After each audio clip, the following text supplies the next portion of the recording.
Nokia. ये नाम सुनते ही शायद आप अपने पुराने फोन को याद करते होंगे।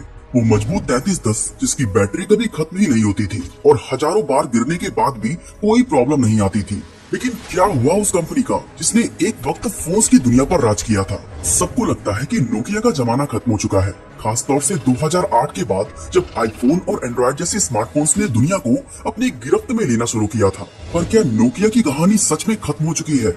नहीं दोस्तों, नोकिया ने चुपचाप एक ऐसा कदम उठाया था जिसने उसे फिर से टेलीकॉम की दुनिया में लाकर खड़ा कर दिया है। जी हाँ, जो लोग इस ब्रांड को भुला चुके थे वो अब फिर से नोकिया का नाम सुन रहे हैं और इसका कारण है नोकिया का 5G टेक्नोलॉजी में शानदार वापसी। नई टेक्नोलॉजी, नए प्रोडक्ट्स और एक नए लीडरशिप के साथ नोकिया ने साबित कर दिया है कि वो अभी भी इंडस्ट्री का एक शक्तिशाली खिलाड़ी है। लेकिन सबसे बड़ा सवाल ये है, आखिर कैसे एक ऐसी कंपनी जो लगभग बर्बाद हो चुकी थी, उसने इतना बड़ा कमबैक कैसे किया?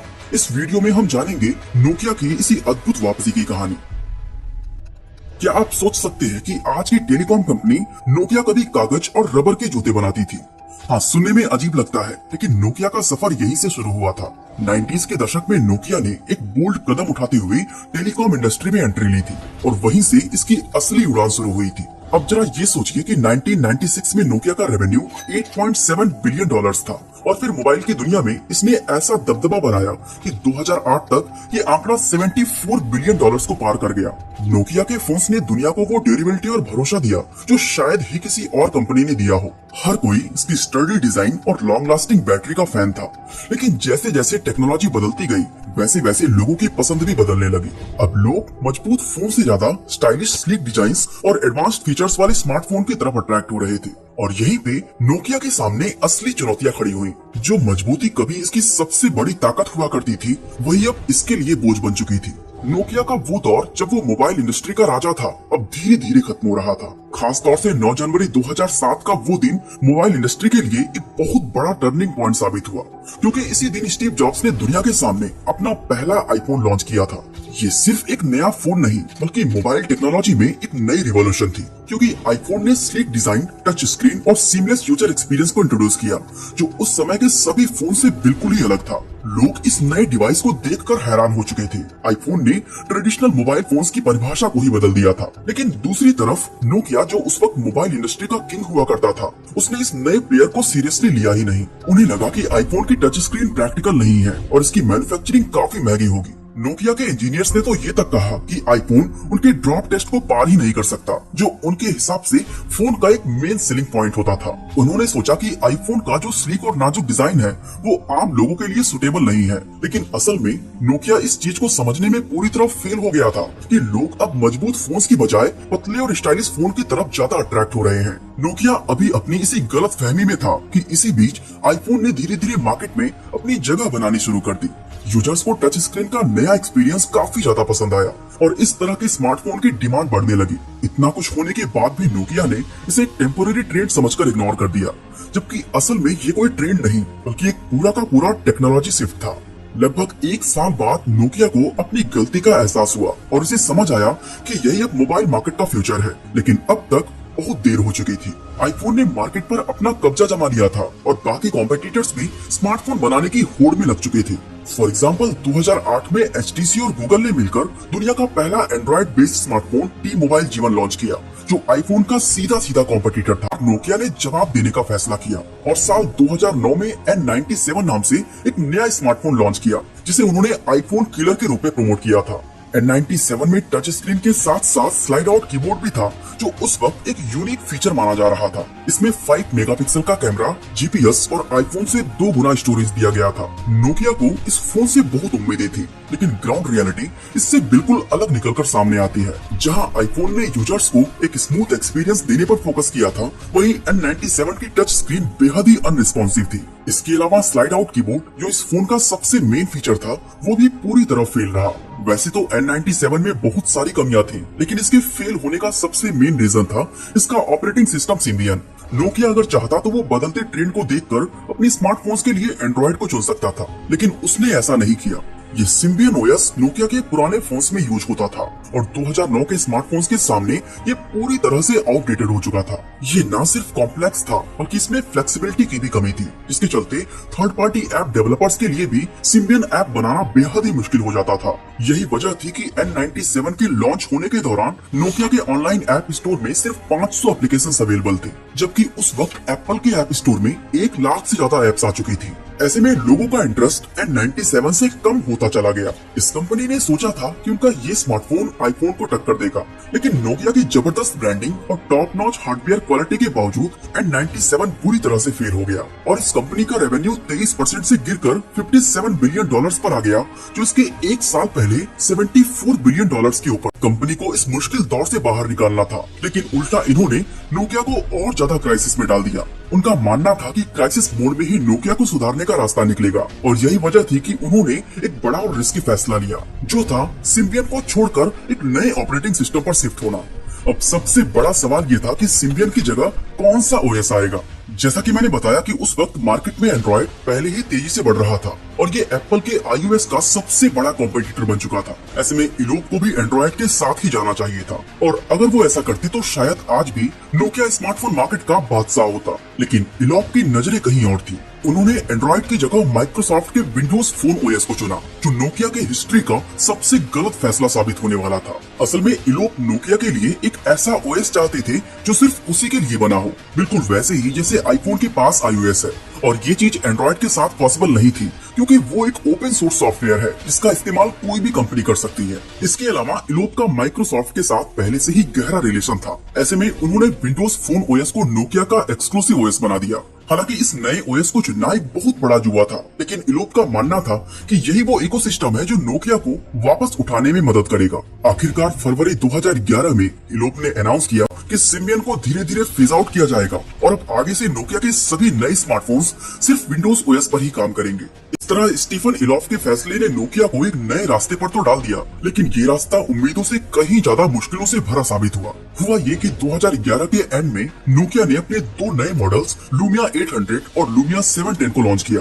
ये दोनों स्मार्टफोन्स विंडोज 7.5 मैंगो ओएस पर चल रहे थे। नोकिया ने उम्मीद की थी कि इन फोन्स के जरिए वो मार्केट में फिर से अपनी जगह बना लेंगे, लेकिन विंडोज फोन का इंटरफेस लोगों को पसंद ही नहीं आया। जहां एंड्रॉइड और iOS अपने यूजर्स को एक सिंपल और इजी टू यूज एक्सपीरियंस दे रहे थे, वही विंडोज फोन यूजर्स को फोन चलाने का एक नया तरीका सिखाने को मजबूर कर रहा था। इसके अलावा विंडोज फोन ओएस की कुछ टेक्निकल लिमिटेशंस भी थी, जैसे कि इस ओएस में सिर्फ सिंगल कोर प्रोसेसर का यूज किया जा सकता था, जबकि उस समय एप्पल और एंड्रॉइड के फोन्स डुअल कोर और क्वाड कोर प्रोसेसर्स पर काम कर रहे थे। इससे नोकिया के फोन्स की स्पीड और परफॉर्मेंस मार्केट के दूसरे फोन से बहुत ही पीछे रह गई। इनके फोन्स में फ्रंट फेसिंग कैमरा भी नहीं था, जो उस वक्त यूजर्स की जरूरत बन चुका था। इसका रीजन ये था कि डेवलपर्स इस नए विंडोज प्लेटफॉर्म में इंटरेस्टेड ही नहीं थे। कुल मिलाकर यूजर्स और डेवलपर्स दोनों ने ही विंडोज फोन को नकार दिया और इसके चलते नोकिया की हालत और ज्यादा खराब होती चली गई। हालांकि लूमिया 800 और लूमिया 710 के बाद नोकिया ने और भी कई विंडोज फोन लॉन्च किए,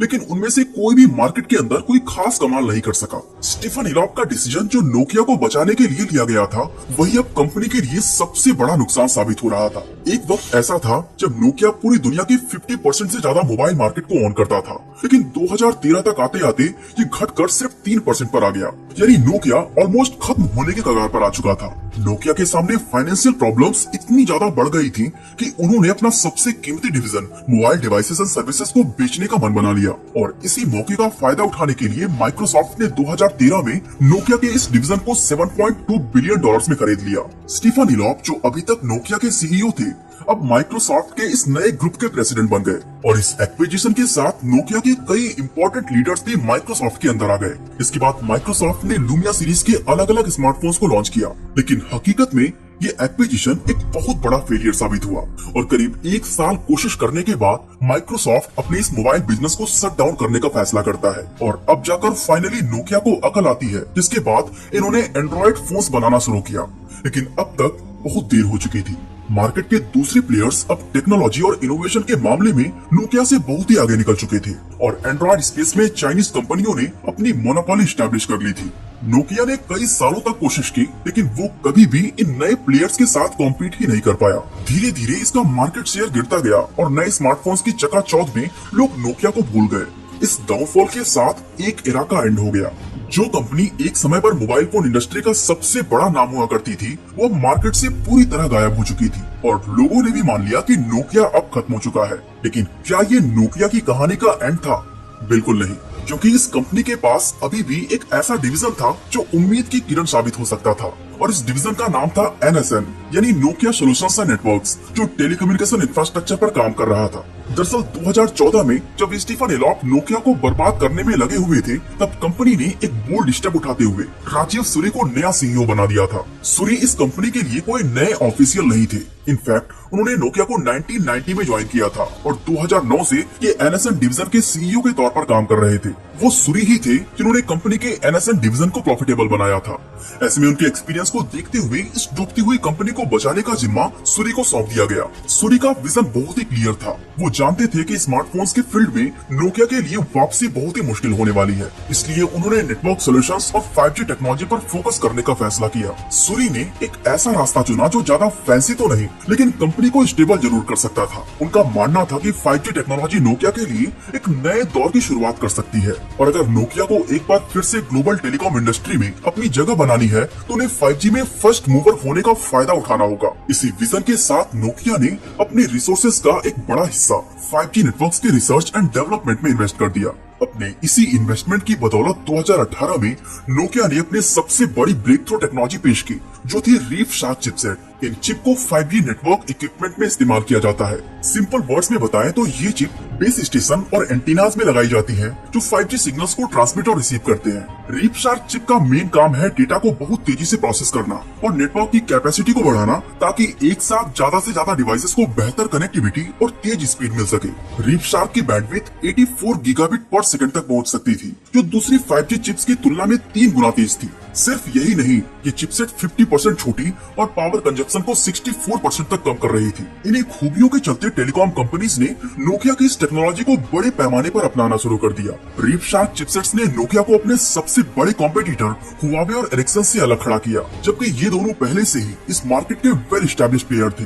नोकिया ने दुनिया के कुछ सबसे बड़ी टेलीकॉम कंपनीज जैसे AT&T, वोडाफोन और जापान की सबसे बड़ी टेलीकॉम कंपनी NTT डोकोमो के साथ पार्टनरशिप की।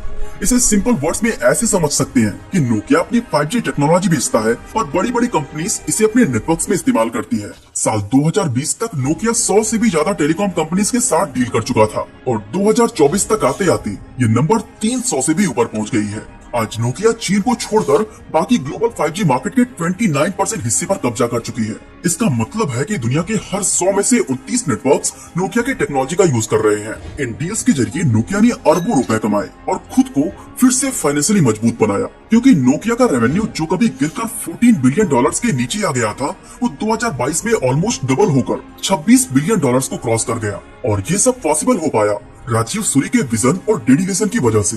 राजीव सूरी के अंडर नोकिया का 5G में इन्वेस्ट करना उनकी सबसे बड़ी जीत साबित हुई।